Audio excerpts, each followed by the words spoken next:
ఈసారి మనం కుండ లోపల కాదు కుండ బయట ప్లాంట్స్ పెంచబోతున్నాం గైస్. అదేందక్క అన్న అయిపోయినాయి, ఇక కుండ బయట ప్లాంట్స్ ఒకటే మిగిలినాయి అని అనుకుంటారు కదా.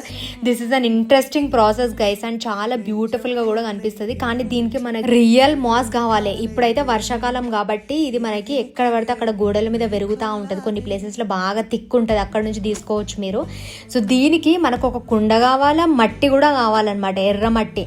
సో ఈ ఎర్రమట్టిలో మంచిగా వాటర్ పోసి ముద్దలాగా వేసుకొని, ఈ కుండ యాక్చువల్గా ఐరన్లు కూరాడు కుండలు అని చెప్పి పెళ్ళప్పుడు వాడతారు కదా, ఆ కుండలే ఇంట్లుండే అనమాట. అవి దేనికి యూజ్ చేస్తలేం, సరే దీనికన్నా వాడచ్చు అని చెప్పేసి మంచిగా దానికి తీసి ఎర్రమట్టి ఏదైతే ముద్దలకి వేసుకున్నామో దాన్ని అంతా మంచిగా థిక్ లేయర్ వేయాలి. ఎందుకంటే మనం స్టెమ్ కటింగ్స్ ఇందులో పెడుతున్నాం కాబట్టి అవి బయటికి రాకుండా, దాని రూట్స్ బయటికి రాకుండా మంచిగా థిక్ లేయర్ వేసేసి ఒక వైర్ కట్టిన, ఆ వైర్లోనే కూర్చోాలి మనం ప్లాంట్స్, లేకపోతే ఇట్ వోంట్ స్టాండ్ అనమాట. సో అందుకనే వైర్ కట్టినాము.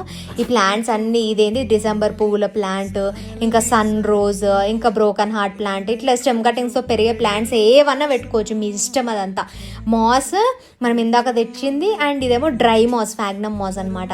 ఒక సైడ్ కొంచెం అంతా గ్యాప్ వదిలేసి ఇవి తోటకూర సీడ్స్, ఇవి కూడా స్ప్రౌట్ అయితే మంచిగా కనిపిస్తాయి కదా అని చెప్పి మొత్తం ఇట్లా అలంకరించడం, చాలా ఏస్థెటిక్గా బ్యూటిఫుల్గా కనిపిస్తుంది. అండ్ మ్యాజిక్ ఏంది తెలుసా, మీరు వాటర్ బయట పట్టాల్సిన అవసరం లేదు. ఇది కుండ నింపాలని నీళ్ళు ఎప్పుడైనా బయట ఉన్న ప్లాంట్స్ మాస్ అదంతా కుండల నుంచే మంచిగా అబ్జార్బ్ చేసుకుంటాయి వాటర్. సో కుండ ఎప్పుడు ఫుల్ ఉండాలి వాటర్తోని. ఇవి మంచిగా స్ప్రౌట్ అయ్యి మాస్ కూడా స్ప్రెడ్ కాగానే అప్డేట్ ఇస్తే ఛానల్ మీద కనెక్ట్ చేయండి.